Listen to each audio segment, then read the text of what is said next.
already won. That's cool. I hope they can follow it, and I hope that they. Yeah, can wave. You can wave for everybody to the followers. Great. Wow. Great that you were here by the first seminar of Guido Fox about spiritual leadership. And I'm very proud that you are here. You're from?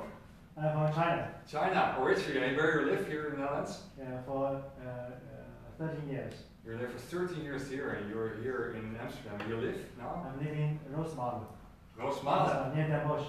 Near Den Bosch. So there's someone here traveling Den Bosch to here to Amsterdam to follow this course. Amazing. And he paid also money for it. to hear a story about spiritual leadership. That's great. There also, Bart is also here. Great, amazing to see you back. And two new people here from Spain. They're traveling from Spain to here to follow it. Just for today. Well, just making fun about it. And Willem is here, an old colleague. And Hugo is here. He knows me also the first time. So I'm very proud that you are here. Because spiritual is something unusual. It's something people find it scary about talk about spirituality, spiritual things, because they're thinking we are going here dancing in a circle or something, you know, they didn't know what it is. So that's a lot of people are saying that to me on Facebook. I'm not from the spiritual thing, it makes me scary and that kind of thing. So I'm very proud that you're here. That you're here to follow it and to hear something about spiritual, because I find it very interesting to talk about. Because I think it's a fundamental way to change in your life, to change in your love life you want to have, to change in your relationships you want to have, to change in your life path, what kind of life path you want, what kind of business you want to have, what kind of body you want, what kind of body you want to love yourself in a way. And that's all about spirituality. It's all about mindset, what you're thinking you become. So if you want to have a great business in the future, you have already visualizing it, what you want to reach. If you want to have an amazing love life, you have already be here, or amazing relationship you want to have. You have already think about it. What kind of relationship I want to have, what kind of partner I want to have, what kind of women I want to have. You have already been here and think about it. So spiritual is something very fundamental to know about it. So therefore I want to discuss it with you, what it actually is, and giving some extra information about it. First I want to start about spiritual leadership. I think it's nothing more than self-leadership. It starts with yourself. If you can lead yourself first, then you are able to lead employers, or a business, or an organization, or you can choose what kind of life that you want to have in the future. You want to stay in this job, or you want to have another job, or you want to have another relationship, or you want to have transform your body, or whatever. So you have to take first control about yourself as a person. Then you can change others. So it starts with yourself. That's spiritual leadership, self-leadership. That's the analogic view. If you can't love yourself, you're not able to love others. If you are scared to meet untrustful people in your life, you meet untrustful people. So it starts with yourself, how you are in this life, and what you want to reach in this life. That's very important. The analogic view, the spiritual law. So that's the imagination, the visionary, and the analogic view about spiritual leadership. What is spirituality? Spirituality is nothing more than mindset, where your mind goes. And it is from an immaterial world to the material world. So there's a transformation you want to make. Everything what happened in this world, created first in the immaterial world, in your thinking, in your mindset. And you want to transfer that to the material world. So first you want a visualization about something, about a happy relationship, or a happy woman you want to meet, or a nice body. That's first in the material world. You see in the past in the area, in the early area, you have the heating period, de heidense periode. En in die periodes vonden ze dat prachtig. They found it really beautiful, the imaginary world, the immaterial world. And they find the material world disgusting. They hate the material world, but they love the immaterial world. And nowadays you see we like the material world. We like the Ferraris, we like the big houses. We like that. But we are not aware of the immaterial world. We have to have more focus on that. And I'm not rejecting the material world because I love also Ferraris and I love also big houses. Because I know people worked hard on the Ferrari to make it, to make the nice curves, to make the nice house. They put energy, it's handmade. Therefore I love the Ferrari, not to get attention or something to buy a Ferrari. So it's a win-win situation. We have to look on an immaterial world, where we're here, and where we think about. And we have to look to the material world, how we can transform things. So that's where a lot of people don't have time for it, to have the visualization in their mind where they become. They're sitting in a rat rail. They work, they work, they work. Constantly. Effort, 60 hours per week. At least 70 hours. And they're not thinking about the future. What they want to reach about 5 years. Where they want to stand. So that's something very important to think about it. From the immaterial world to the material world. Take time for that. If you want to read something.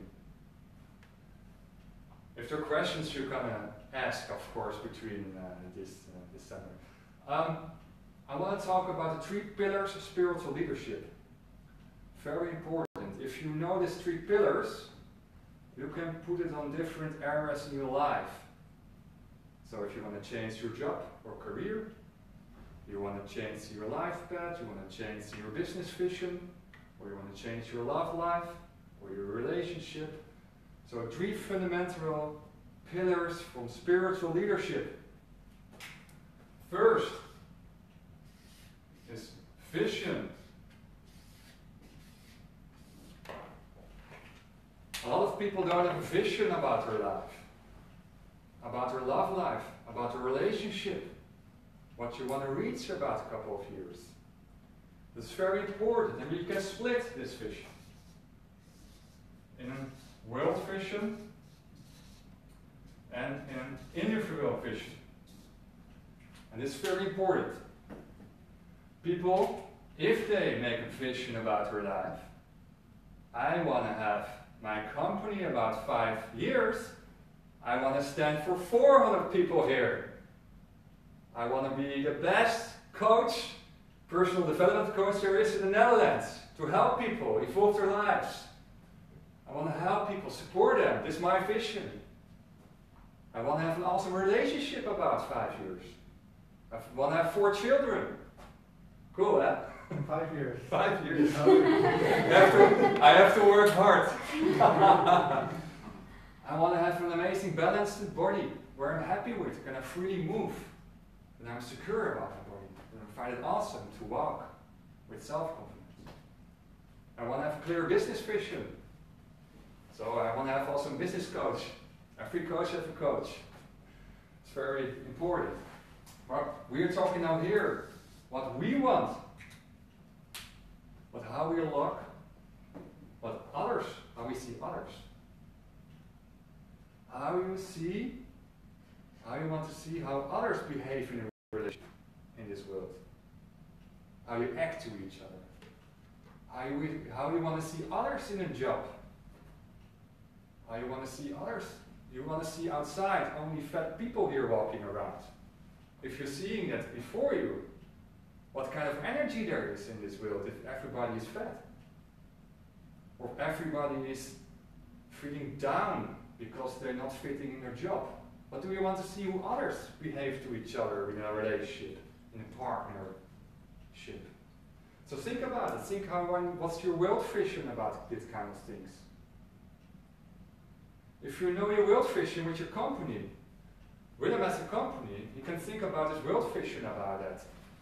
What's happening in China? What's happening in India? What's happening in Austria? How they're doing with text and data? How you see that in the future, and how you can incorporate your individual vision about your company in that world vision. And then you can make really results. Because you're going with the stream of the world, in co-creation with the world, God's immortalistic vision tile. It's more co-creation with the world together. That's where you want to go with your company. So, look worldwide, globally. Can I put my company also overseas? Or I want to stay here? With internet is everything possible. Time has changed. We're not sitting in a job anymore for 30, 40, 50 years. We have to be active, flexible in this world, adapting to come further in life. So we have to think about this. What's your world vision? How you want to see others in a relationship? How you want to see how they interact? So, and you can go in that stream. The second one is honestly, if you want to read something. A lot of people are not honestly about themselves. Who are they? They pretend that they are someone else. That they are better than the rest because they're knowing important people or something. They don't show themselves. They hide themselves because of group pressure or something. And if they hide themselves, they're becoming depressive, or they kind of burn out, or bore out, or feeling not happy. So, can you be yourself in your office? Can you be yourself in this life? Or you're suppressing stuff? So, be honestly about yourself, who you are. And if you're honest about yourself, you're becoming more transparent. And you're becoming more authentic. And if you're becoming more authentic, you can attract easier customers because they're seeing your inner self. And that's very important, that you be real and authentic. So you can, as a tax lawyer, be authentic and making jokes, because that's you, and then you can attract customers. That's good for your business in the future, if you become a partner or something. And have a Ferrari. And you have a Ferrari. And you have kids. maybe a red one and a blue one and a white one. You never know. The Dutch colors. So honestly about your situation as a person, but also your financial situation. Don't pretend that you are here or here. If you're real to yourself, you are able to grow. You can go here. Only if you're real to yourself. And I talk about half an hour about the law, who tells more about the system to go for point A to point B. First is vision, second is honestly, and the third is united consciousness. I hope I spell correct. Consciousness. United consciousness. What does that mean? That means that everything is related to each other. So if you're doing business and you treat a customer badly, then it backfires you on another time. So try to act positive and real to customers. Then you have profited in the future. So backfire you in the future. So if you throw a stone in a lake, what happens with the lake is waving to the side of the lake. So everything has an effect, has a cause. So also your behavior. So if you act badly to your partner or your ex-partners, you get it back in later relationships, in other dynamics. The same as with business. And now there is some waterfall about this. I saw with design like this in the beginning. Huh? I saw with design like this because I saw the photo there. It's from Thailand. Yeah, for this one. Oh, that's nice. It's maybe on your head now. I have to dry you. Very cool. So, these are the three main pillars of spiritual leadership. So, vision, honestly, united consciousness. So things will backfire on you if you treat people nasty or not good. So think about it. So always think about your own behavior and reflect on it. Then you reach the results you want in life. So we talk about spirituality, what it is. We talked about spiritual leadership, the three pillars. And now I want to talk a little bit about change, how we think about change in the history. First we had the Greek period and een Heathen area, the Heidentijd, and daarin, in this period, the gods were deciding for us what we're doing in life and how it goes. So in that period, people think we cannot change because everything is decided for us. So people stay passively and don't have an active drive for changing. So that's one area we had in the past, in the history. So people think we cannot change. Then we have a time period in the history, the Christian area, that we said we are 100% responsible for what we're doing. So everything what happens in your life, you're 100% responsible. So that's the Christian way of believing about change. So everything what you do, you're 100% responsible, because you know the story about Adam and Eva who pick up an apple from the tree where it's forbidden. So God is saying, you're guilty, you have to work 60 hours, moving, because you have to work for God. So we're feeling ourselves guilty, and therefore we take 100% responsibility for it. So what does it mean? You can change, because you know that you're 100% responsible for it, but you can't let go of things. You're stuck on certain things, because everything happened. Everything happened. The plane is crashing down. Oh, because of me. You see in the air crash in Amsterdam, there was a plane coming in a flat, and the Suriname people are thinking, oh, it was because of us. We did something wrong here, or we don't believe enough in God. So what we see is it makes you 100% responsibility, but it's a guiltiness, underlying guiltiness, and that I think we don't want to have that. We want to change in freedom, not in guiltiness. So that's more the Christian way of believing in change. Then we have the coincidence. Actually, the Christian way of believing is not this: that if something happens to you, that this is your fault. At least if you believe what Christ said about that. So that's something, because that's absolutely the change maker in Christianity. If you compare with Judaism, it's related with the Jew belief, and in that system it's like that. Something happened to you and that had a cause, or maybe your parents were at fault, or it's your fault.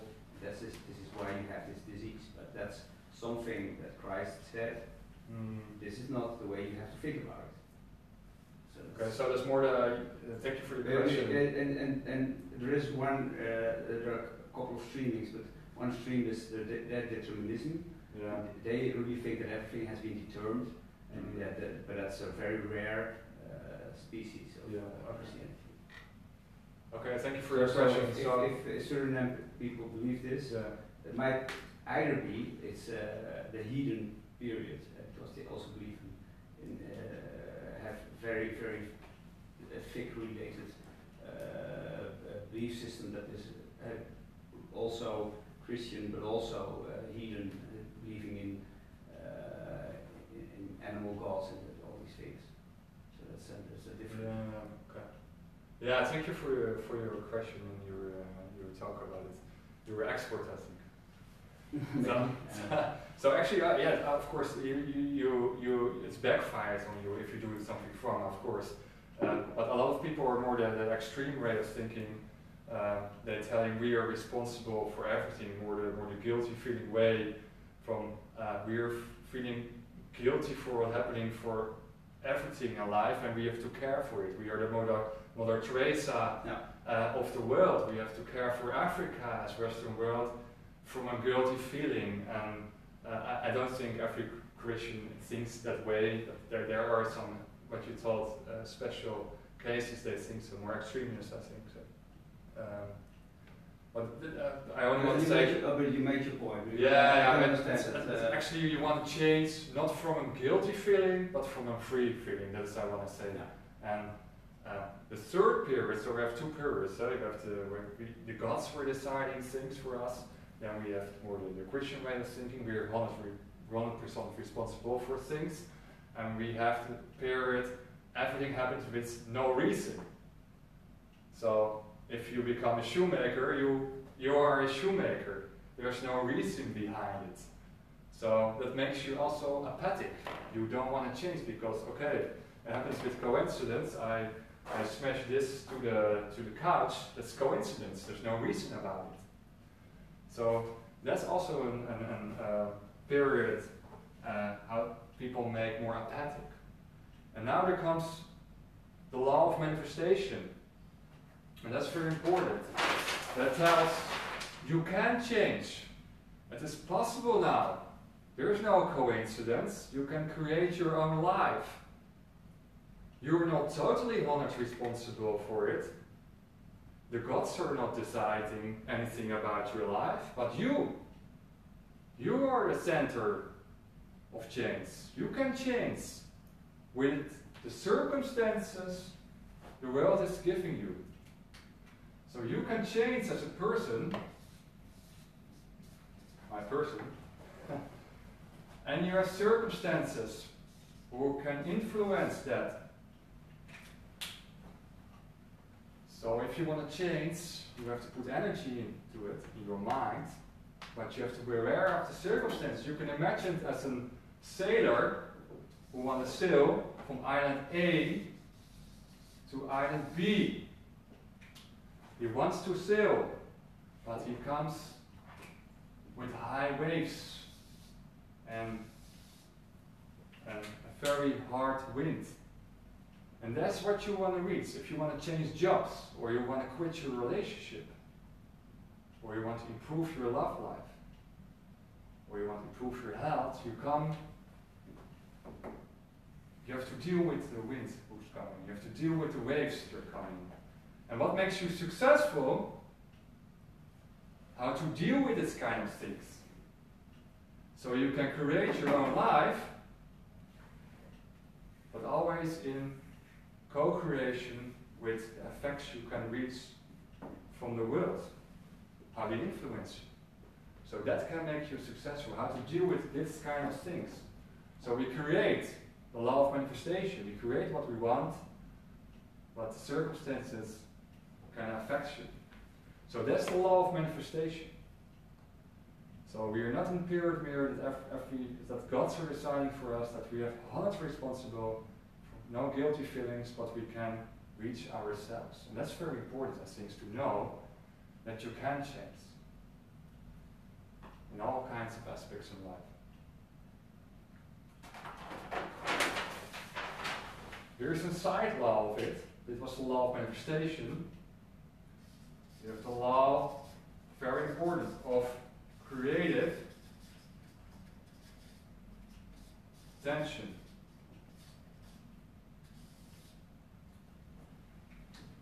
We talked earlier about vision and reality.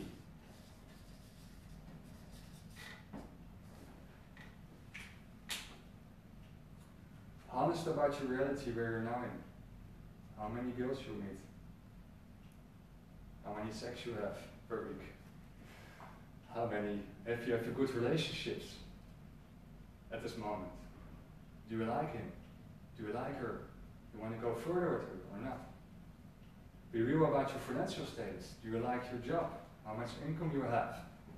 Do you like your body at this moment or not? Be honest about the situations. And then you create a vision, and what most people are doing, they create this vision, and they say, about a few weeks, oh, I don't want to earn 10,000, but yeah, I'm also happy with 8,000. And they cut back the vision, and then there is no tension anymore between your reality and your vision. So you want to have this gap as big as possible. So unrealistic as possible. 10 million. 10 million. Fine, we do it. About how many years? 1. Then you have to quit your job. Okay, so that's cool. Then you set goals. So then you might reach 10,000. And write it down. There's a research who tells if you write your goals down, if you come home and you know your goals, think about it, write it down. 1500% more chance that you reach your goals. Because you think about it when you write it down and you want to have it specified. Numbers, counts, I want to reach this, that. And you read it a couple of times within a year if you write it down. And then you reach it. 1500% more. If you write your goals down on paper. So this is the law of creative tension. If you put it high, unrealistic, and people laugh at you. They say, you're gonna make it 10 million. You? Michelle? Come on, crazy. They want to bring you back to the mass, to the normal standards. And you have to be strong. You have to say, no, I'm gonna reach it. I'm gonna reach 10 million. I will do it. And then you make it, because the tension you create here, going easily, like the water of the mountain,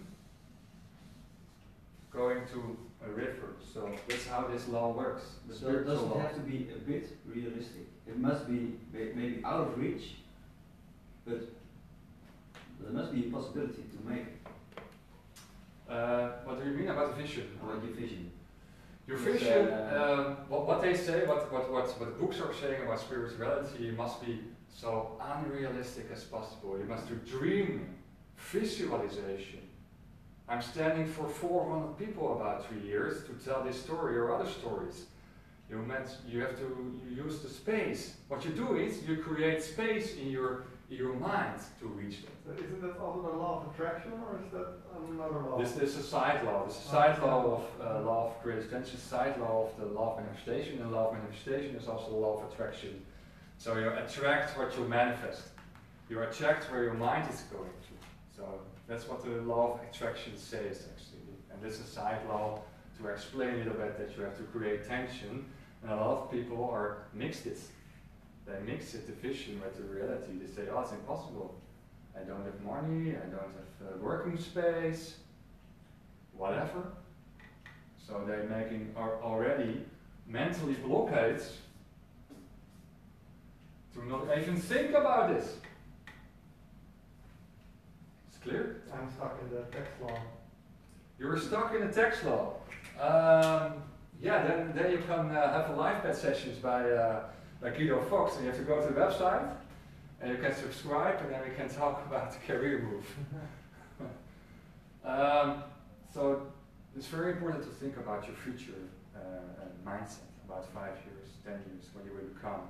Because all your efforts you will make in your career is otherwise losing time if you deep inside know that this is not your real job you actually want to have.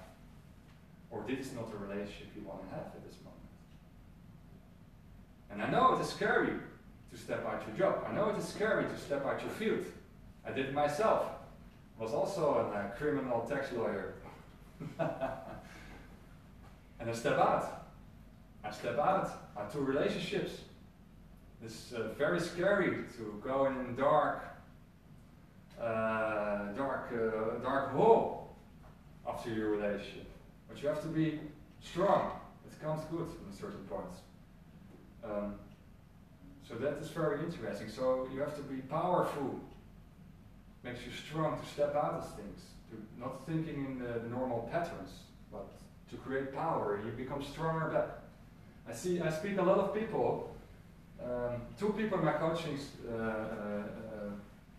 studio are talking about relationship. They are now 2 years with a guy, and she's still hesitating about him. So Step out of a relationship or not? Step out of a relationship or not? They don't make the point. They don't want to break up. So of course it's very difficult, but you have to make on a certain point. We do it. I have a question. When you set up a dream, do you have to put a deadline, or when it's Sorry, coming, it's if coming? it's okay, you yeah, perfect.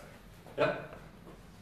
Sorry. When you set up a dream, do you have to put also a deadline, or you have to wait until it's coming? Sorry, The deadline. A deadline for a vision. No, what actually you're doing is you create a vision, and then you look at your vision, of course, year in year. It is a long-term vision. You can say about 5 years, of course, but it's more imaginary life. But if you need to pressure yourself, it depends on the person.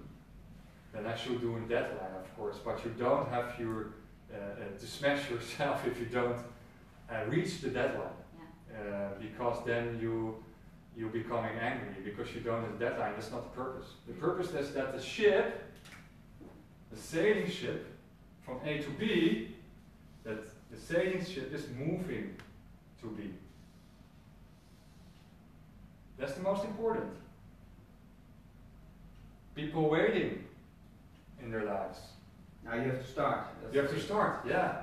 You have to start. So that's very important. So how you get from vision to vision something, or and just write it down, and how do you make the first step? Yeah, just started. Just starting. I'm here to give a seminar. I'm 2 weeks moved here in Amsterdam. I was thinking, I do it about 2 months. There are knowing more people and I meet new people, and then I give a seminar. I start. I just start. I see what comes. But isn't it also, let's say you have a vision, but you don't start on it, that it is maybe not your true vision, but people expect that it is your vision. For example, I don't really want a Ferrari, but I can act like I want one, but I don't take steps because it's not what I really want, but what people expect me to want. Yes. The question here is that you want to have first your real vision, what fits by your personality. Yeah, and then most people don't have a clear vision on what is actually their real vision. True. Therefore, there are coaches in this world who can reflect if it's fitting the vision by your personality, because that's very important, that your personality is fitting by the vision, and it's real, of course. Because if you really want it, then you take action. Yeah, of course, it is a win-win situation. It is a united consciousness. It is one. So if you have a good vision, you will start doing. I think that's related to each other. It's not separated. You write it down, and then you start. You start with sailing. But first you have a vision, an imaginary. First the imaginary world, then the natural world, then the doing. So this is a lot of attention. But the coach, because a couple of times you say, okay, in this case you would need a coach for reflection and other things. So how do you see this intertwining then? I think everybody in life needs a coach to reflect on your own mind, how you're thinking about things. So be critical. So if you want to make big steps in life, it's very important to take a coach to reflect on your own thoughts or your mind. And then you can create a vision who's better fitting by your personality, because you're always thinking you are right. I have 3 coaches in my life, 3. One personality coach, I have one a business coach, and I have one more psychological coach who helps me. So I have 3 coaches who reflects to me, so I have constantly reflection. And I talk to a lot of people in this life, so I have also reflection on them. So I'm more sociable. That's also very important. So be sociable. Talk to people. They are your mirrors in life. And then you can create, of course, a better vision than without a coach. Yeah, definitely I think that, yeah. So start with doing. That is the physical But also you need also the coach for pinpointing this vision, or I don't say you need a point. I don't say you need a coach. I don't say that. I think it's better to have a coach in life. You reflect. You can, first of all, he said, I want to make this 10 million euros, or zloty, or yen, and then anything, but 10 million. And then in the end, okay, then he has made this vision of visible for himself in this imaginary world, and then he has maybe to reflect with someone who can be his coach. Can be, yeah. That's what I understood. Yeah, true. But it has to be something of yourself, actually. True. If you want to have 10 million, then I should say why 10 million, or what's the underlying reason to get that money, Always starts with the why question. Why you want that? Well, then can we get a more private conversation? So we go deeper in the underlying personality of someone. And then you can check if it's real or not real, and then you can shift your vision to a better form with a coach. Yeah, definitely. It's clear? Yeah. Okay. So you have the law of manifestation and law of creative tension. So very important to know that issues to read something. And it starts with the physical level. That's the doing. We talk about that. So doing starts with just starting. Quit your job. Tomorrow. Scary. Physical lens? Physical level. Level and what's Doing. doing. If you quit your job, it's very scary, but you make energy free for new things in life. If you stay in a job, and then change. So if you want to do totally something different in your life, then I should recommend stop at your job and take some side job or whatever, or go drive pizzas or something. I didn't know, but it's important to have energy, make energy free, to create something new, to let new energy inside, new ideas, what you want. People are moving from job to job, from job to job, from job to job. And they reach nothing. They go from relationship for relationship, for relationship for relationship. Never have a real break, what you really want to in life. They go from training program, tell self, shop, health, apps. No one quiet to think about it with a coach and a health coach. What works or what don't work. Or personal trainer to tell what works or not works. Studying for it. So there's the same systems. So start with doing is important and make energy free. And that's also what we see in society. We have a red drill. People are sitting in a red drill. I work maximum 5 hours a day. Maximum 5 hours a day. I do the 5-hour work day. I'm going to tell my boss to do the same. Yeah, you have to ask him. It's really amazing. It's really amazing. I work in the early morning to 1 or 2 o'clock. Then I do a nap from half an hour, then refresh for the afternoon. What happens in that day? You're becoming so efficient. And I know some jobs you can't do it if you work in a shop, or of course you can work 5 hours, or you're doing other stuff, or difficult for you also to work 5 hours to say that to your boss. So the sleep is 5 hours. You sleep 5 hours. You can write a book about it, the 5-hour sleep. You have biphasic sleeping, right? Or polyphasic sleeping, then they say you can feel fit. That's like you sleep 8 hours with only 4 or 5 hours. Yeah, I know about it. That should fit your schedule. But what is very interesting, you have the sidestepping, it's about sleeping, that is you have sleep costs. That's the cost you make to rise up in the morning. It costs half an hour to 45 minutes to be awake, and you need that time 2 times. So if you're doing a nap, or 30 minutes, you stay in flow, and you don't have sleep costs. So it's definitely research about it, about napping, maximum of 30 minutes, And if you make it efficient, you take a cup of coffee before, because the caffeine is taking half an hour to come into your body. So when you rise up with coffee and caffeine. So you're gonna sleep tomorrow in the office. No, I can't fall asleep easily. Okay. No.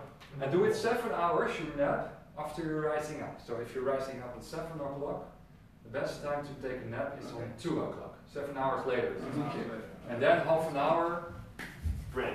And then you stay in flow. That's very important. Stay active, energized, and then you also feel a bit tired after 7 hours. That's true. So true. After, I start working more, or I get up at 7:30 and I work, and then around 2 o'clock I start to feel tired a bit. So I'm going to follow it through. It's a good idea. Correct. They did research about it, and the most inefficient hours are from 3 to 4, from 2 to 4. Yeah, most inefficient hours. People don't do anything, they make mistakes. So it costs us, the company, a lot of money to pay them on this time period. So the best thing is to napping. And that's also more the Spanish way of living. Yeah? Yeah, it's siesta. Everything is closing at the time. Yeah. For how many times? How long? Once. 1 hour. 1 hour. No, once a day. Once. Yeah, but for how long? 2-3 hours. Half an hour or so. No. 2-3 hours? In Only in the Barcelona, south. yeah. But In he the means south. In the north as close, or well? what do you 2-3 hours? 2-3 hours they close, yeah. And in the north as Ah, well? I thought they know. No, not En enough. el norte también? Yeah. So I mean, in general, in Spain, many stores they close, for example, in the middle of the day, so from 2 to 5, because it's the nap time, but we open until 10. But it's true that we have more energy, Yeah. because also we live from the sun, you know. Yeah. We take the hours from the sun. Yeah, we're always complaining about the mentality about work in the southern Europe, but they're more efficient in the hours they work, about research. So we have the physical, the doing, and we are mostly in a red field. So if we want to be efficient in your work, or what you're doing, you have to make time free for efficient and for use your creative mind, so walking in through trees or have nice walks outside or something. So then you create a vision and you create better ideas. So 5-hour workday, and then do this also for your company to be more efficient. Then you can use that knowledge to do it in your 5 hours. So you become more effective if you're doing 5 hours work. You can make your planning here also for the next day. So try it out. Don't be afraid to do this, the 5-hour workday. And you can also easily go for 5 days to 6 days. What I do is sometimes I do also Saturday morning I work. And I'm free on Saturday afternoon or on Sunday. So it's very interesting, 5 hours workday. There's also write a book about it. In church with your laptop? Yeah, yeah, you can do, yeah. So that's the physical level of doing. Then we have the mentally, I discussed, that's more efficient. We have the emotional level of the law of attraction, and that's willpower. So if you want to change, you need willpower. Really willpower, and combination with doing, and combination with time to reflect in your daily life. Most people are working hard, 10 hours, and don't, or have the creative mind. And that's the world today. You have to be creative. After emotionally stands? Willpower. Willpower. Sorry, I want to fry it. This is my first time I fried, and I want to do my best. And it combines the, sorry, that's a question. Or not? No? Oh. Spiritual level. Spiritual level. So you have the doing, you have the mentally level, you have the emotional level, and then you have the spiritual level of the law of manifestation. The spiritual level is a combination of the doing, the mentally states, and the emotional states, plus believe. Believe in yourself. It's the most struggle. We don't believe in ourselves to change. or to talk to the women on the street, say hello, say you have a nice dress. Wow. I met her in the early week. I say to her, a nice dress. Now she's more casual. I was afraid. Yeah. So that's how I teach also, to be open, be transparent, and say, wow, you have a nice dress. Today I was riding on my scooter and I saw a nice girl who come with her bike, and I say, wow, you're amazing. You have so big smile, and you have so nice bicycle. And she was smiling. Wow, I get a compliment, and I find it okay. It makes me happy, and she was happy to have also take the compliment. So it's a win-win situation. So believe in yourself that you can change. Believe in yourself that you can make the step to step out your career. Believe in yourself that you can change your body. Believe in yourself that you can step out of the relationship if you want to do that. And very important, believe that the world is giving what you need. So if you step out of a job, or you take another business visionary, or another business vision, or you step out of your relationship, the world is caring for you. People forget that. They think, oh, I want to pay this, or pay that, or what else. The solutions are coming. The solutions are coming. God will help you. Is that everywhere the same? Because everywhere is the same. I wonder if you live in Kiev, for example, or Yeah. Somalia, and Yeah. everybody is poor. Yeah. Yeah. I've been in places where no one had anything to do and no one had money, and then I wonder if Were they happy there? no one was happy, and You're sure they're not everybody happy. wanted to leave. They're not happy there. Some people The were most happy persons are living in the most poorest country in this world. Because if you look at the happy index, that McDonald's index. everywhere around the world, then it's Scandinavian on top, and maybe the Netherlands and maybe Canada and so, but you won't find Somalia and Eritrea very high on these indexes. But still, on the other hand, there are also suicides in Finland and stuff. There you go. That's true. So, Yeah. But there are more in people. India, they're not going There are more people moving from Eritrea towards Finland than from Finland to Eritrea to find their happiness.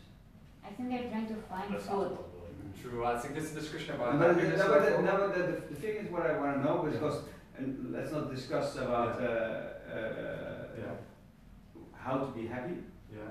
because then actually we all should say not this 10 million, but let's have nothing within a year, and we can all get there, and we can all get poor and live on the streets. Yeah.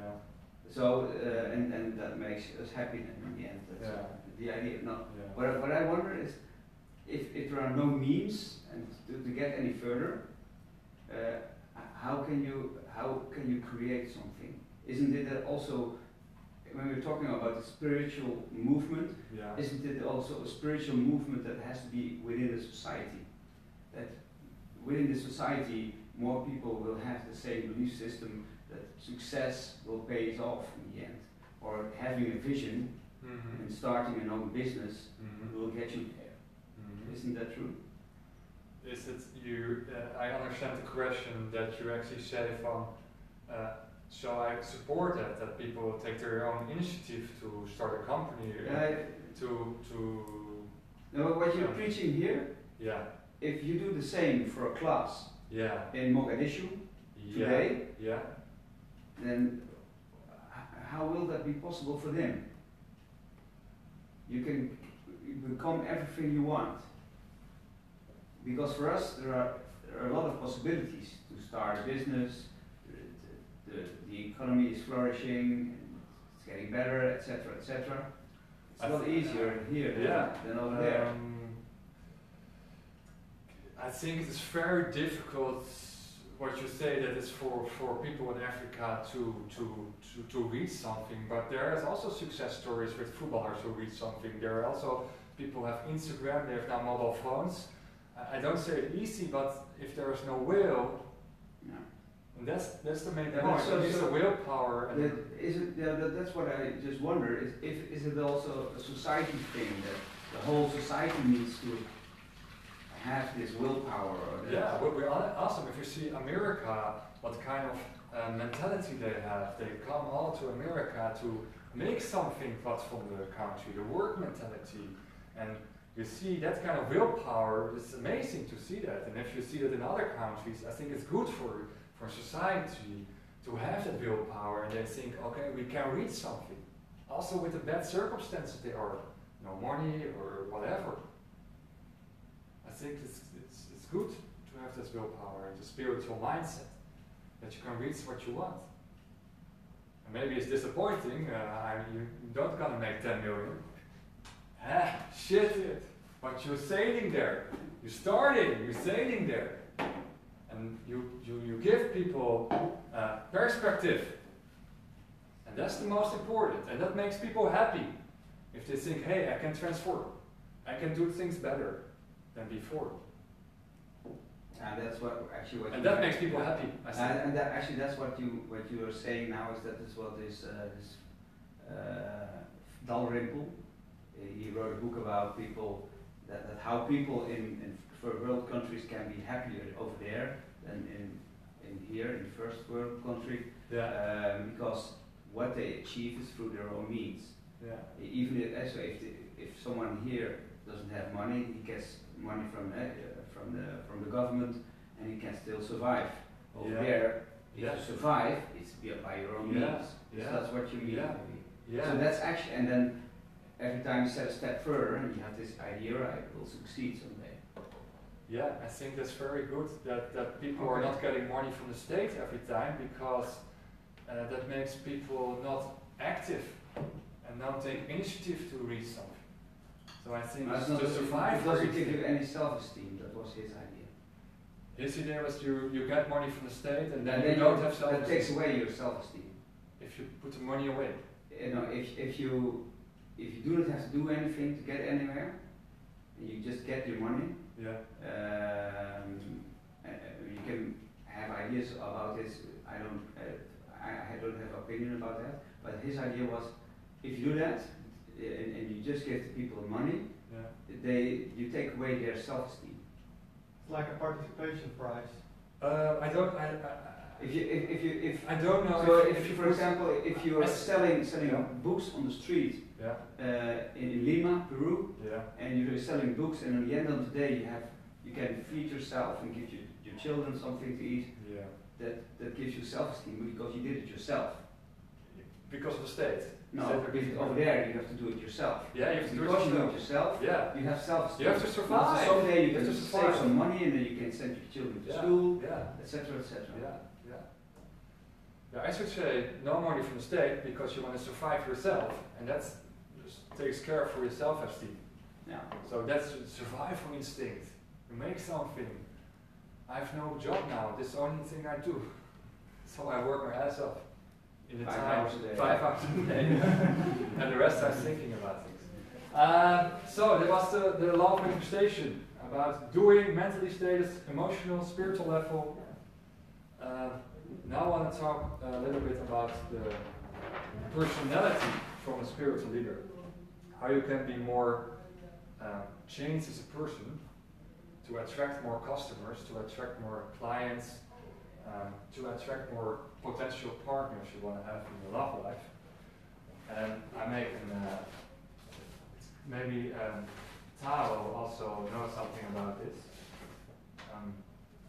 It's about yang and yin. Yin and yang.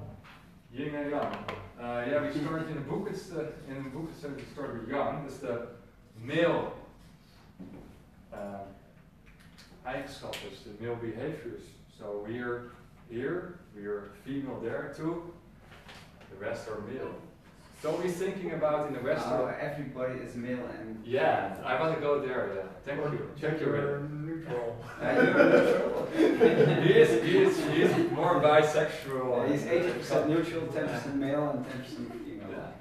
So we're in our person. We're and female and male. So that's good to understand. So if you want to attract customers, You can be more a little bit more male to a female guy for attraction, or vice versa, or you can play with the thing.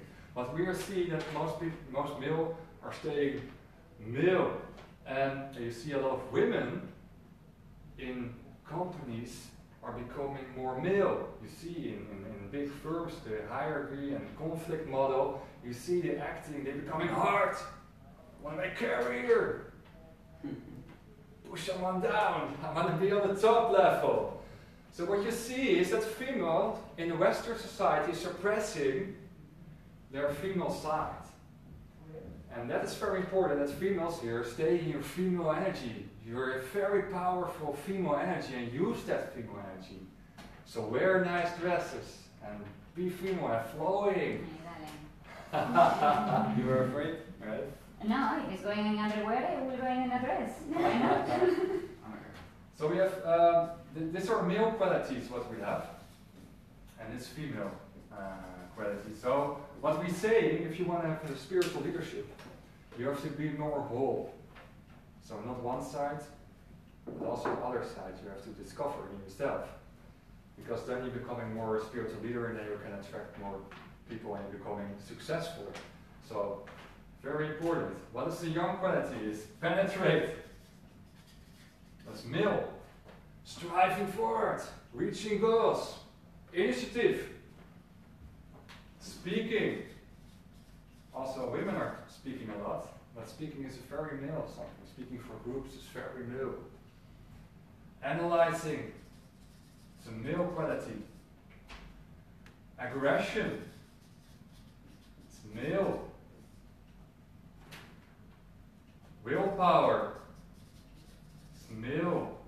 Free will. Do what you want. It's male. Organizing. It's male. Power. Consistent. And goal oriented. So striving to your goal. That's all male aspects. So what I want to say to females, look at this. Are you goal-oriented? Are you striving to your goal? Are you consistent? Are you powerful? Do you have a free will? Not only listening to your partner or to your boss, but do you have also free will? You think, okay, I can also do it myself. I don't say aggression, don't do that on the work floor or something, don't do that. Analyzing, are you analyzing situations? Speaking, are you speaking a lot? Are you quiet in a group? Are you suppressing that speaking quality?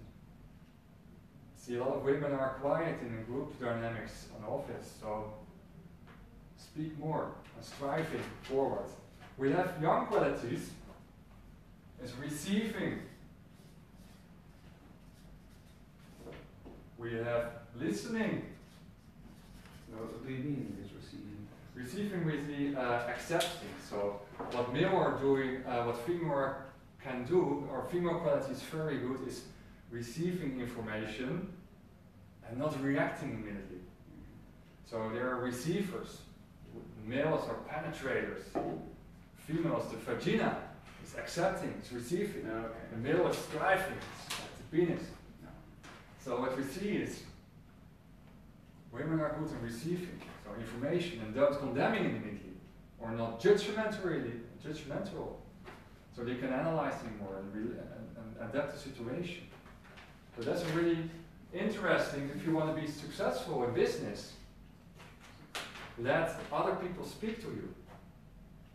What's your problem?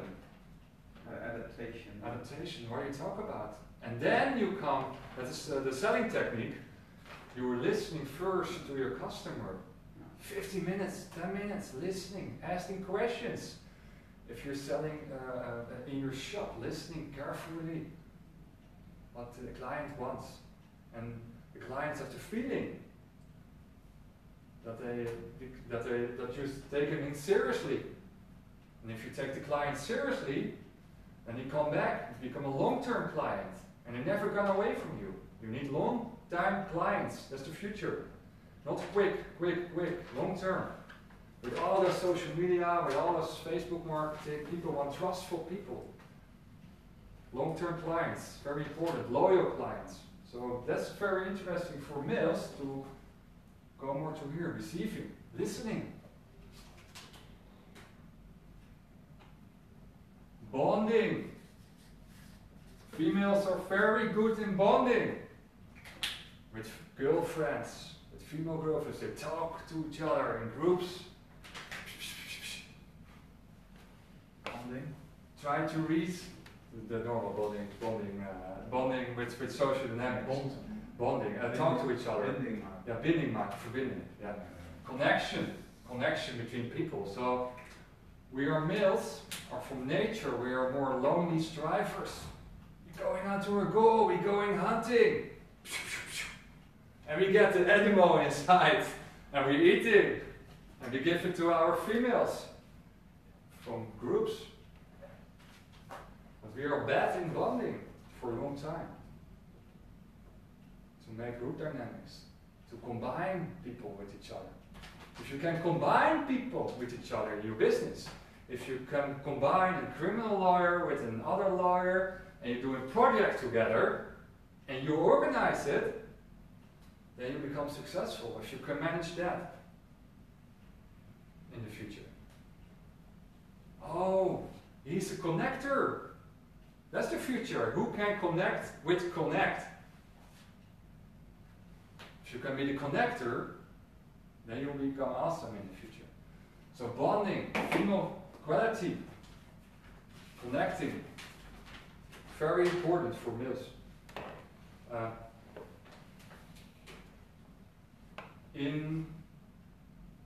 Intuition. We are males are very rational. We're thinking, analyzing, we work data, with countings, with tables, but listening to your intuition, what do I need at this moment? Do I need rest? Or do I need something different today? Or it's not more the analyzing and the 9 to 5 schedule, but also here inside the rational also converter, but you have as person also seasons, so also intuition. What tells your intuition? And you can do perfect that in the time you are walking around on the beach and doing nothing when you have the 5 hours workday. You can listen to your intuition. And that's maybe more stronger than your rational. Your feelings. Be aware of that and create some space in your time schedule to think about it, intuition. But it's mostly stronger than your rational. Intuition. These were a little bit the female powers and the male powers. And if you be aware of this, the starting point, I don't say use this or do this, but if you are aware of this, then you are a step further. And you become more successful in life. Yeah. How can I let my male coworkers be better listeners? Sorry. How can I let my male coworkers Coworkers? be better listeners? Be better listeners? Ja, hoe kan ik mijn mannelijke collega's beter laten luisteren? Oh, the question is how you can reach this by your colleagues. How you can say to your colleagues, hey, you have to be better listeners. Like this. Yeah. It will be awesome if you're listening better to my story and take myself more seriously. Very interesting. I would answer your question later on, but I go now to some theory about it, and it's about, the last theme is about communication and conflicts. Conflicts in relationship, communication on a work-related basis. You see a lot of mistakes there, or tension in group dynamics in your office or your relationship because we don't communicate good with each other. The most communication in this world is defense. Defense, communication. Here we are, in our relationships with our partner, in your work-related relationships, in the women you meet or whatever. And what is defense communication? Defense communication is always this. This the giver. This is the receiver of the information. The giver say, I want change you. And the receiver is saying, I don't wanna be changed by you. This happening everywhere. In companies, with your colleagues. You say something, and your colleague will say, no, I don't do it. No, I'm good how I am. In your relationship. Hey, let's go together to a nice shoe store. We want to buy new shoes for you because this is ugly. The girl is saying to the man. And the man says, no, my shoes are awesome and it's great to have my shoes. I don't like my own shoes, by the way. So you see these patterns always. These reactions, and that's cares for trouble in the work floor, your relationships. So be aware of it. What you want to have in the office, or with your colleagues or your relationship, is an open communication. How do you reach that?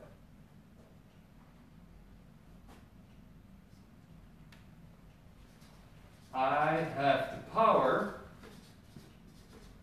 to tell my truth about the situation. So, what you see is that a lot of people don't have the power to say actually from, hey, this is a situation where I'm not happy with this, and then this is how I see it. There are different truths, different perspectives. We're living in our own world with each other. You're living in a world, I live in a world. There's no one truth, there are two truths. If we know that we have two truths, we can talk to each other about it. So, I have the power to tell my truth. I have the power to listening to your truth.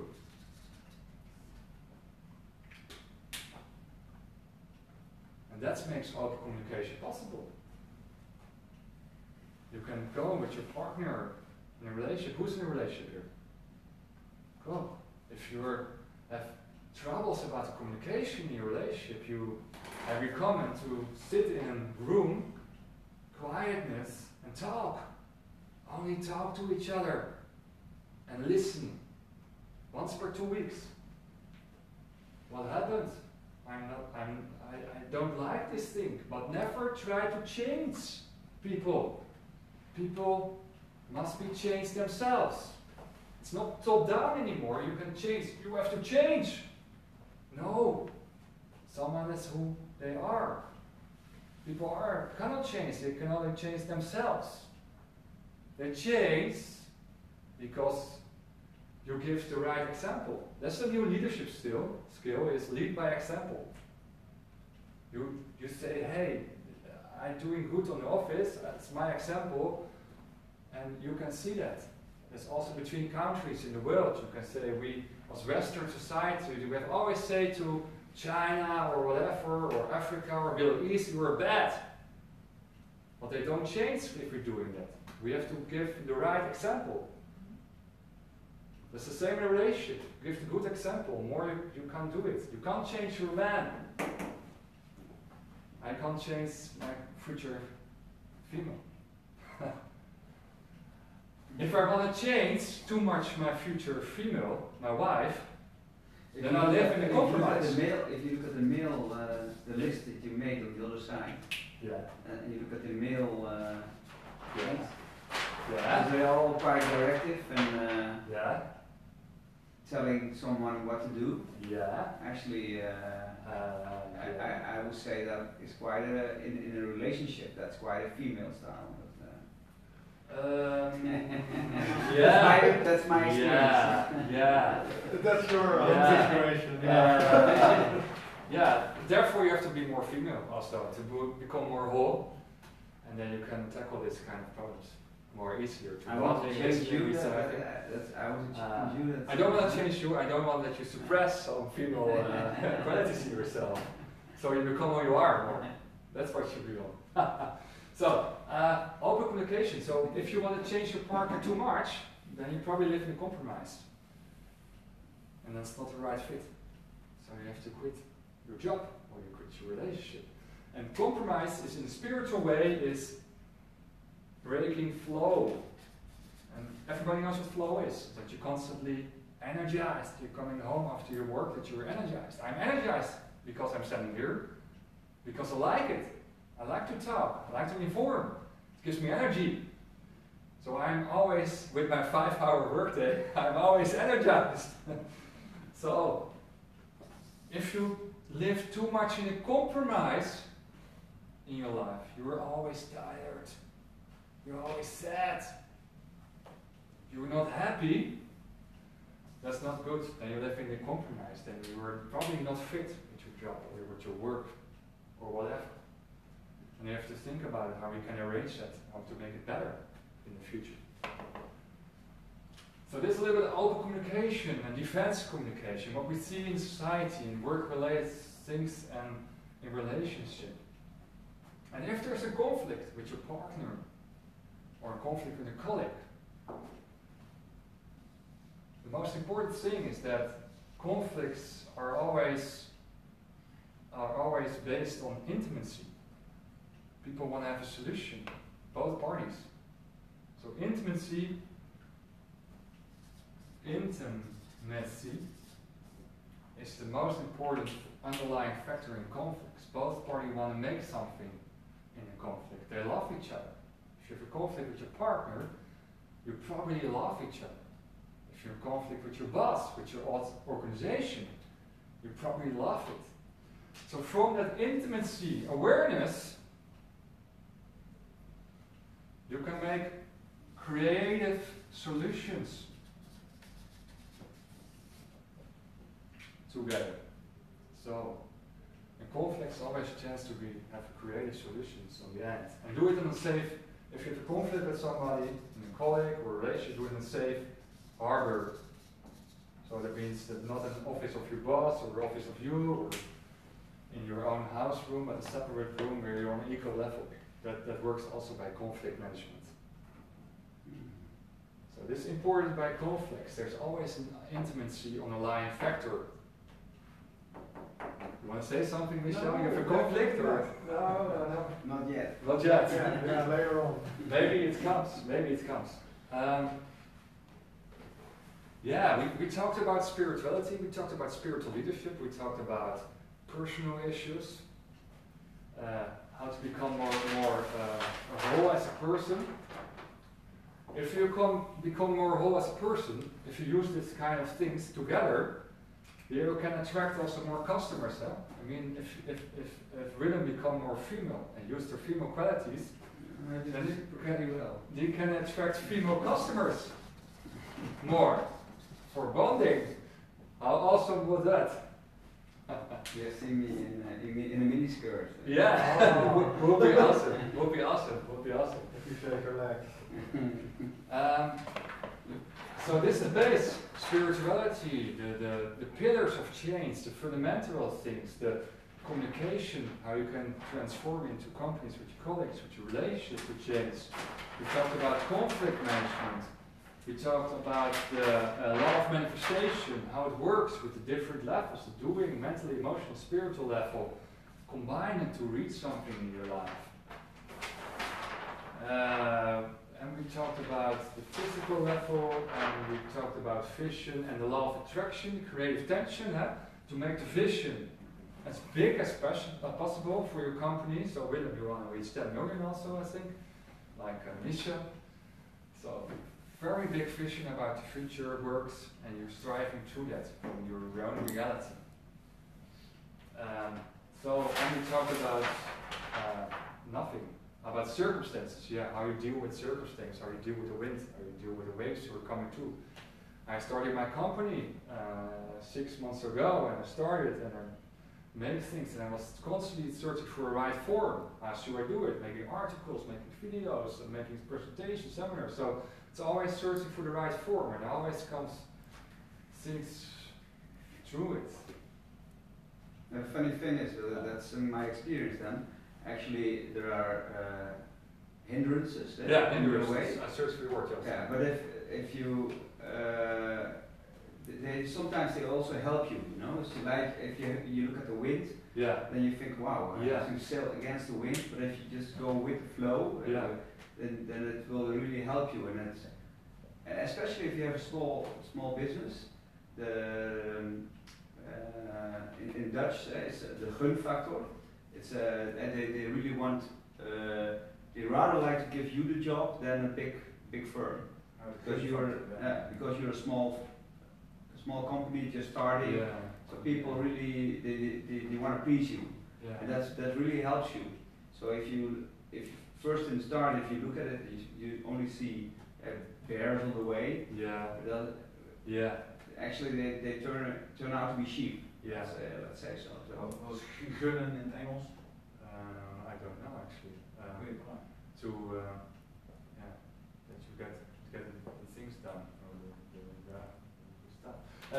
Very interesting. Maybe to please. What you see is that this actually people negative things are neutral.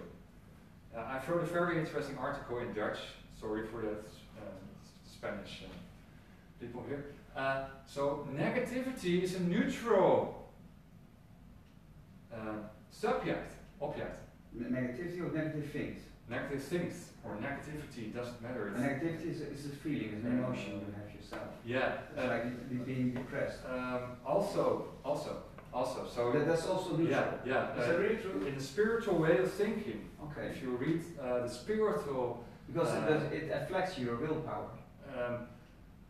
No, because it can reflect your willpower. Because if you're seeing bad things, or people are dying around you, or bad things, you can use that negativity to transform into power. Your fear. That people around is a thing, a negative thing around you. But if you feel depressed about that, that affects you, I think. True, but I always taught, or I was reading books about it, about negativity, and some people are trying to put me down on my articles. They're saying, you're writing a bad article, or what you're doing about spirituality, that is nonsense. And I see those reactions, and I say, fuck them, I work harder, I speak louder, I tell a bit more passion about it. So it makes me drive more, gives me more drive to reach something in life. So all what happened by me to have bad experience with jobs, with people, gives me more willpower to reach something. So the negative things in life can I make more positive or neutral. And that's what you want to reach. So, or it's depression, or it's a burnout or a bore-out. You can use that energy to do it better in the future. It's a sign of the world that you get a burnout, that you're depressive. It's a sign of the world you can use for change. What people doing are sitting in a burnout or a bore-out or depression and staying in the same job or staying in the same relationship. But they have to change. It's a sign of the world to change, have another path in life. But that's very interesting how you say. Because if you're saying constantly that negative things are negative, then they stay negative. And you want to change that. You see, I know it's very difficult to say to someone who's depressed. I know a guy, a friend of mine, is 3 years depressed. I say, use it to change. Yeah, I'm depressed. Yeah, I'm waiting for the doctor to get my medicines and my pills. Yeah, I'm still depressed. Well, Can't do anything about it. It reflects to the first thing you said, like it's taking responsibility. When you take responsibility, you can turn a negative to a positive, but until you take responsibility, it stays negative. Yeah, perfect. Because we have the law of manifestation, we can say, hey, we are depressed, we are having burnout, but we can do something about it. We can change and use that depression and use that burnout for change, for another path in life. And our industry wants that we stay depressed because they earn money about it. The doctors, the people, a little bit extreme maybe what I'm saying, but they don't say maybe it's because you have not the right life path in life.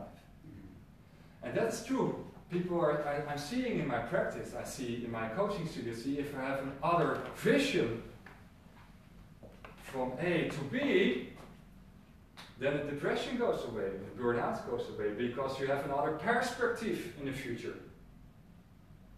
And that changes a lot if you change your mind. I had for a long time, I don't have a real purpose in life. I don't have a goal. And now I have a goal in life. And I'm happy. I'm happy as hell. I'm a flow. I was dreaming about living in Amsterdam in a small, quiet street, and I'm living out there. It comes to me because I want this. I said, oh, I'm cycling to the canals, and I'm a quick home. And I have a very nice company who help people, who support people. And that's now here. I'm standing now here. How beautiful. You are here. You're paying for it. You are here. You're traveling a long time for it. So it's really cool that I'm standing here. I'm proud of myself. So what you're doing is the negative energy I had for my work life after my university and PhD, everything was okay, and the work life was bad. But what I'm doing, I transfer that bad period into its positives, in a new thing in life, a new life path. And then your depression go away, then your burnout go away. So yeah, okay, that's return your negative. This is, but then the hindrances and then these negative things come along. Yeah. And then okay, so somebody responds on your on an article you write. Yeah. Like I don't agree with this, and I think that. Yeah. So how do you handle that? Are you then going to look in the points that are interesting, so that maybe you can change something, or how do you do that? I have a reason that I react once a time. If I get a really bad reaction on my social media, I react and I say, oh, thank you for your reaction. I accept your comments, and then I decide what to do with it, or I transform my business, or I react on it, or I transform my. I don't want to be too reactive. That's also a trap in life, that you're constantly reactive on the signals you get. Then you're defensive, because that's what you last. Yeah, somebody wants to change you, and I'm not someone. Oh, no. I don't want to be changed, because that's my insecurity. What I'm doing then. If someone tells you feedback, and you're saying immediately, no, I don't want to be changed. No, sir, I don't want to be changed. No. Then you're insecure because you don't let someone in. That's what you're doing. So I let it in, and let come the negative energy. And I try where this comes from. Why people are writing this to me. So I think about it, and think, okay, it happens, but I can also say I react on it, and I let it go. And I sleep well. So I think, okay, that's reactions, and I work further. How do you do that? Can you give an example of your own experience? Maybe you want to hit something in your life which you had, something that's a negative thing about you. If what I experienced with this, because the business is very successful, I didn't work 5, maybe 15 hours a day. I worked a lot because there was a lot of work. Yeah. And I had to do a lot of things at the same time. So I didn't even have time to make my website. But the work is flowing in, so it's not necessary. I started with giving seminars for one company or for one organization, now for 5, and so it's flourishing. Yeah. But actually, I know that some subconsciousness, so onderbewustzijn in Nederlands, that in that aspect there's a lot of stress about insecurities that you might have. You know, it's not you don't have a fixed income. Is it still going well in a year?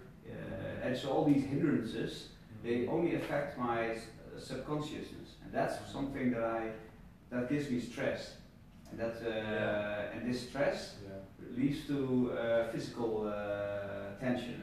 That's something that I really don't like. So how can you then? So what you need is a mindset change that really tells your subconsciousness, let go. Yeah.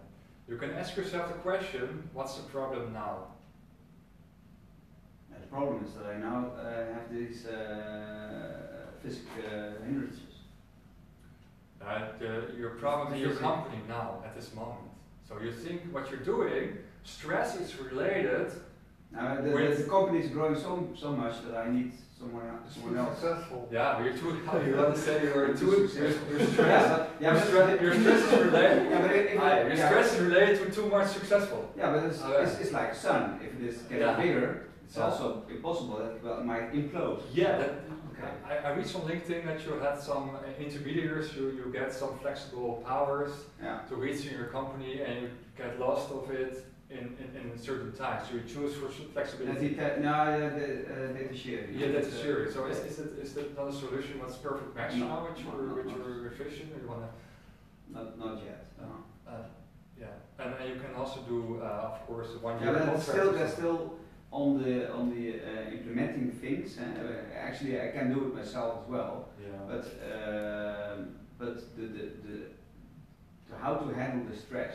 That's actually that's coming from your subconscious. What is it? Subconsciousness. Yeah. The best way to release stress is to, what I've read in a lot of books, is outsourcing as it's possible. Because if you're outsourcing, you get less stress and you are more visionary, you are more the boss. And try to outsource as much as possible you can do in your company. The lower things, what you makes you tired to do, the simple things, you can easily outsource that kind of things, that you are more can do the difficult stuff you like and you get energy from, because stress is related to underload work, so under your level, and that's not what you want. So you want more the high intellectual stuff, so reach that by you, then you can release more stress and you can work less hours. And that's also something from, you make a hindrance maybe with this to hire someone, but you can make that. You have to start also with hiring people. Yeah. I want also the more people you have to hire. I hire quite a lot of people for many different things. Yeah. But if you don't do the work properly, you have a bigger problem. So it's also difficult to do that. I do it quite a lot. Yeah. But it also gives you extra stress. True. But there is a big problem in the companies and they don't make the properly training. So sometimes we are expecting that the employee is good, but we are not training them. So yeah, that's okay. Communication is also a problem. That's true. Yeah. So good people, trust that there come good people to your way, because now your mindset already from maybe there comes not good people and they don't do work, then you attract also that people who are that. So if you're now sleeping or tomorrow you're walking away, I get very good people in my company. So I'm not scared of to have not good people in your people. That's a starting point. It's the law of manifestation. So if you're starting with that process, they're coming good people to your company and help you and support you that you get less stress.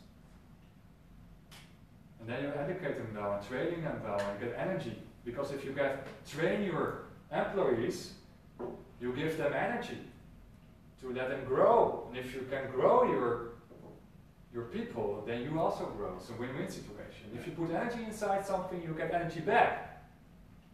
So that you also can do with your employees. So take them seriously, educate them, training them, and make them more efficient. So first the mindset, and take that risk, take that step. Because if you can hire one, then it's 2, 3, 4, and your company become bigger and bigger and bigger. And you can reach your 10 million together with Michel. You never know. But try to make a step. Do it. There must be training.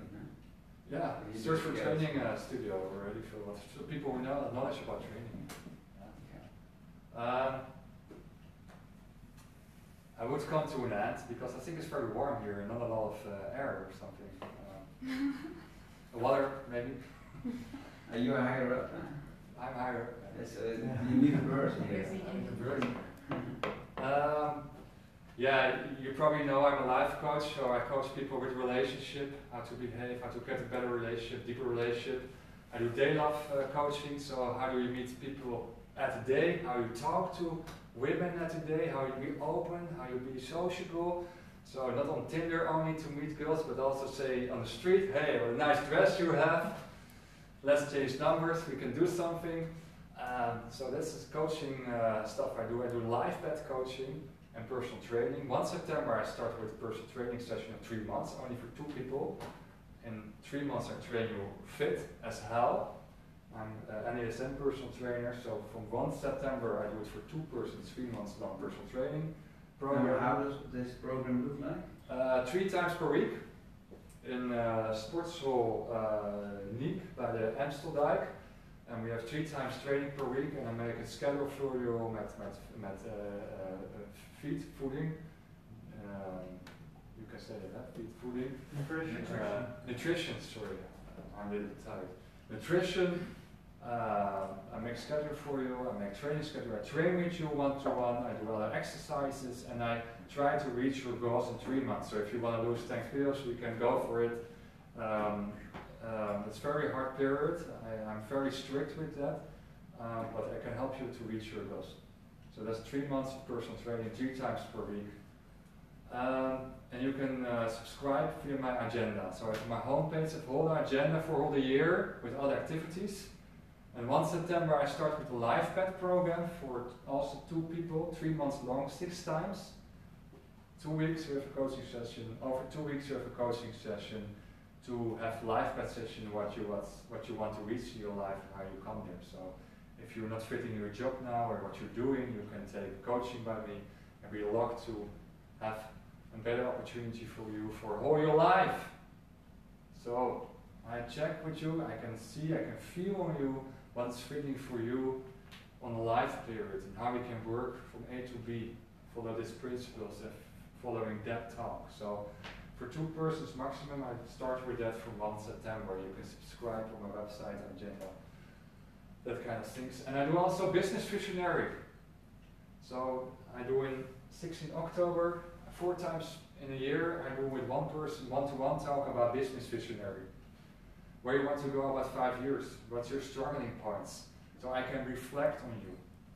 Reflect on what you think and where your struggling points. So one day, from 10 to 5, we talk depthly about our situation, and you can do it also 3 months long. So we have 2 weeks, 1 session, 2 weeks, 1 session. So you can find it on the agenda. So that's my business. Yeah. I have one question. Yeah. How can you figure it out? What do you want to do in this life? I do it mostly with always the answer is inside the coaching. So we do depth interactions, depth talk, and you going thinking about your answers. And then we thinking process, and we do it about 2 weeks another time, 2 weeks another time. I can lock into your personality, who you are. That's the biggest question we ask to each other. Who are you? And that's a question we never ask ourselves. Who are we actually? And if you know who you are as a person on a very deep level, you can know what kind of job there fits with. If you want a self-employer or a job or different jobs. I see a lot of people now get 2 jobs. 5 hours working with their mind and 3-4 hours working with their hands or something to refresh your mind and to become more creative. That's what I see as more future. 2 jobs. So 1 physical, 1 mindset. Very interesting that you're more in flow, energized, because we're sitting 8 to 10 hours at the desk and you become tired. But if you 2 jobs, you're more in flow. And you can think about the other job where you do the other job. So it's a win-win situation. You're in body and you think about the other job, what you can do better. That's the future, win-win situations. Create win-win situations for yourself. I work by Deliveroo now. couple of months, a couple of hours a week. What I do, I give my folder for my company by every meal. Hey, I'm coach, I do live bed sessions, I'm personal trainer. And I give them meal, and they say, wow, thank you, amazing, never face to face. Very important, face to face. It's the best commercial thing there is. Face to face. So I have a face to face connection. I give my card, they can on my website, and I can easily meet new people. It's very interesting. So I have a side job, but it's also a win-win situation for my company. And I'm driving my scooter, and I'm thinking, I know some creative stuff about my company, I should change something about my website, I want to have a new seminar, and I'm watching and I'm riding on the canals in Amsterdam, I'm watching the trees. Amazing. So I think always also in 2 jobs, or maybe 3. So that's what we're going to do in these sessions. We're thinking really who you are, where you stand now, and where you want to become on a year or 2 years.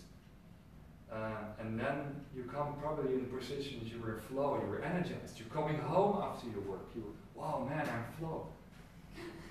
I'm constantly in flow now. I'm in Amsterdam, I talk to a lot of people, I'm socially. I'm sitting alone in my house to work because it gives me energy to be alone.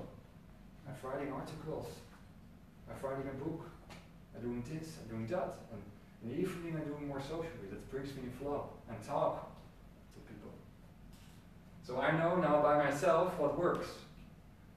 But I'm of course different than you. But we're searching who you actually are. And from there we search further. So 1 September we have 3 months program. Maybe there's somebody from the Facebook that has some questions.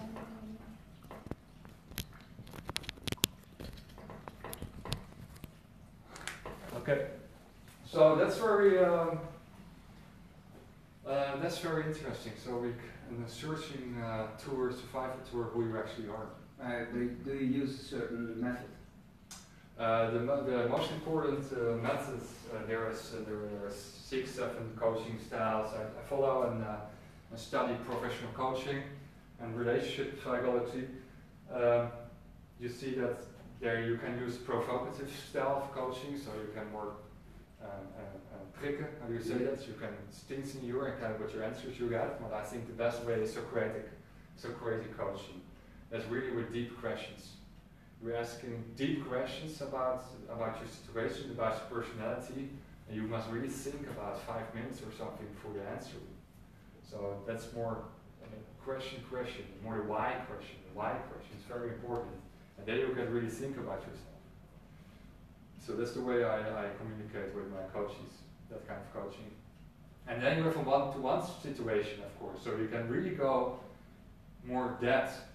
Really go in more depth situation, creating depth situation between you and your coaching client. So it's really interesting sessions, very deep sessions about life purpose and goals you want to reach in your life. It's very interesting.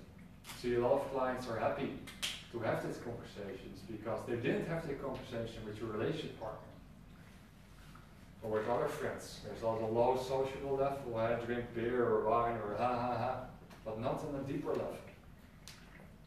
And that's, you remember, I remember my coaching sessions with my own coaches.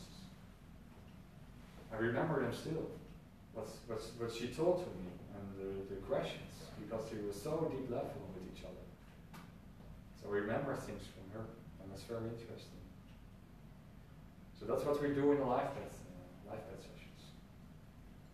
In my own coaching studio, by the canals. It's cool. Okay. So if you're interested, you can try it on the website. Other questions? What's your background? You said you have a PhD study before, right? Yeah. So what's the background? My background is I've seen you, but my educational background. I studied economics and business administration on university in Rotterdam, and I did law, criminal law, and I get my PhD in criminal law. I've written a book about corruption, the acting of corruption and people acting and all that. You're writing it now? Or? No, I did. I've written a book about it, a thesis. Yeah, it's called? De strijd der plichten. De strijd der plichten. De strijd der plichten. A book about corruption. Okay. So I have more a law background and economic and business administration background. And now I'm life coach. So after your PhD, you immediately become a life coach, or did you have some jobs in between? No, I was going from a lawyer in a lawyer firm to a Big Four office to be a tax lawyer. Mm-hmm. But I also read books about spirituality, about relationships, about health.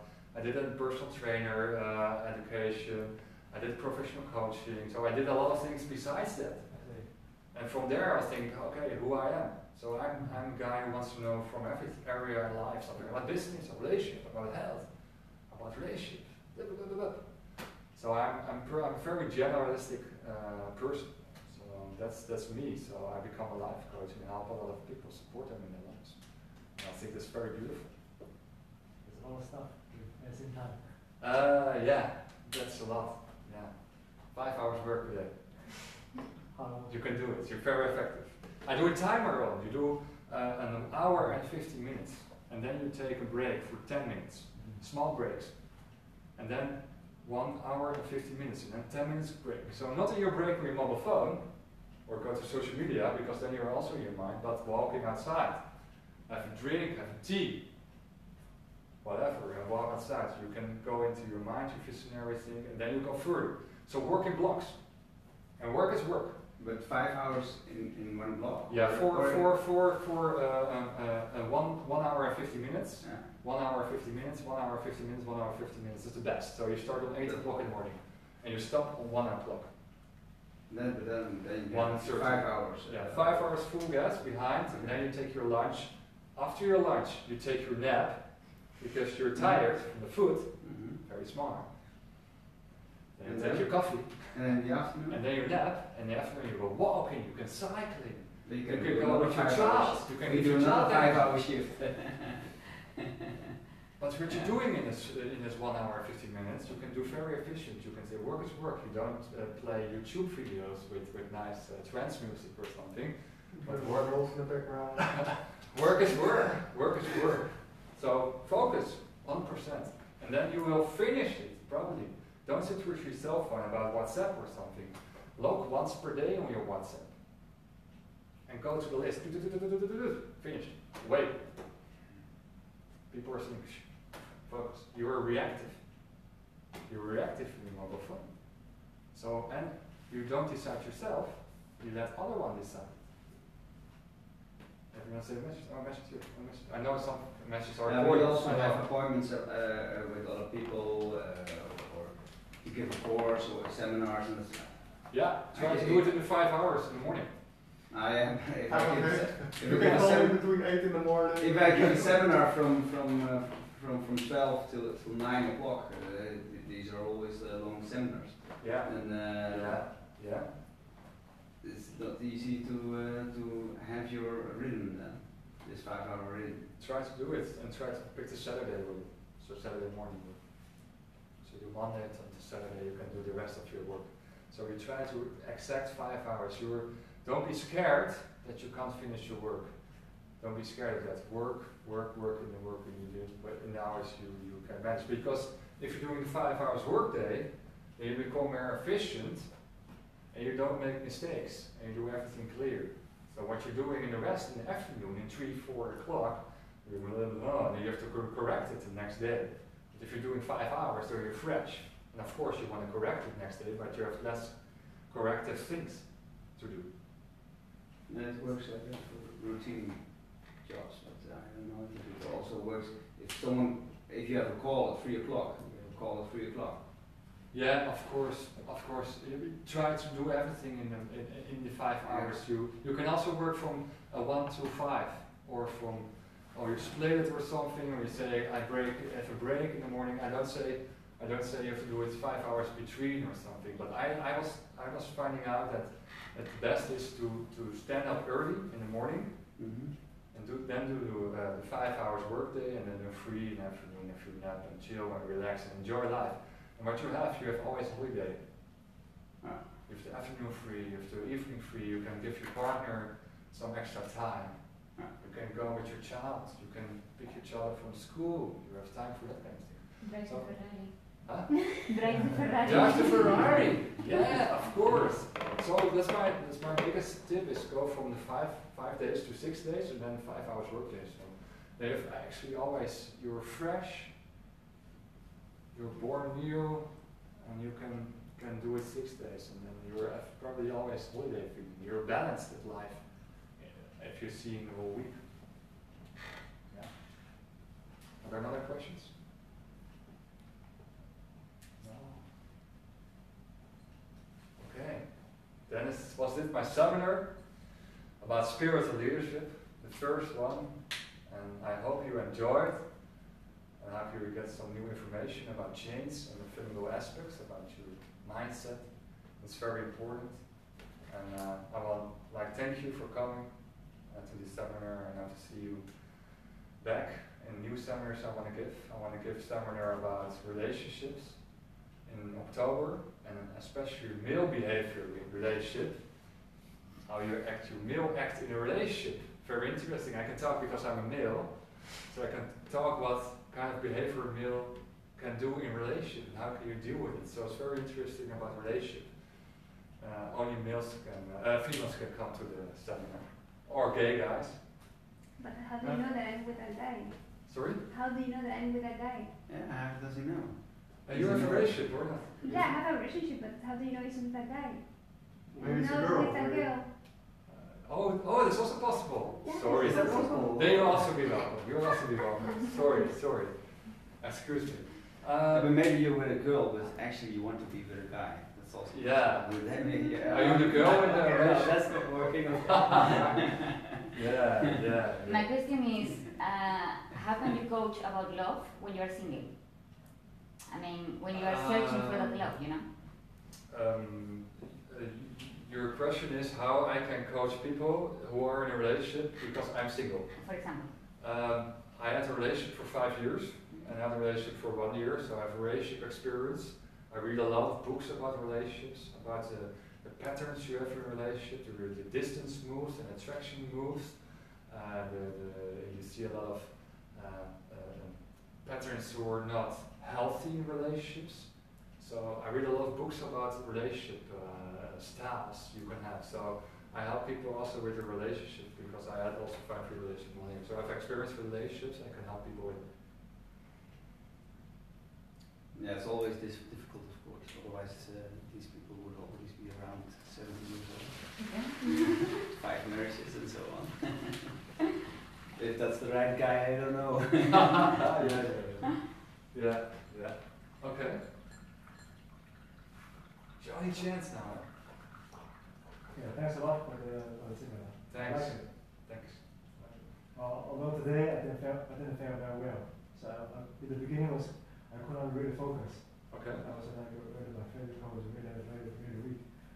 And now it's felt much better. How does it come? This is the air, it's a little bit Now air. I think because the weather. The weather is calming, the temperature is dropping, and my body was not able to get used to it so fast. So I have to start from yesterday. It was also not very well. So a flight on the wing.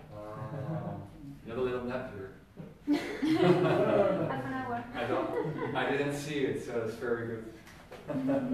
Well, thank you for coming, and I really appreciate that we're interested to the spiritual leadership, and I hope that you learn the fundamentals for change, and that you can always go back to this knowledge. Always think, okay, it's your mindset, is my mindset good, is my behavior good? What can I do with my colleagues, open communication, male energy, female energy? So, I hope that you can fall back on the knowledge and that you have something about it. Yeah? Cool. Thank you.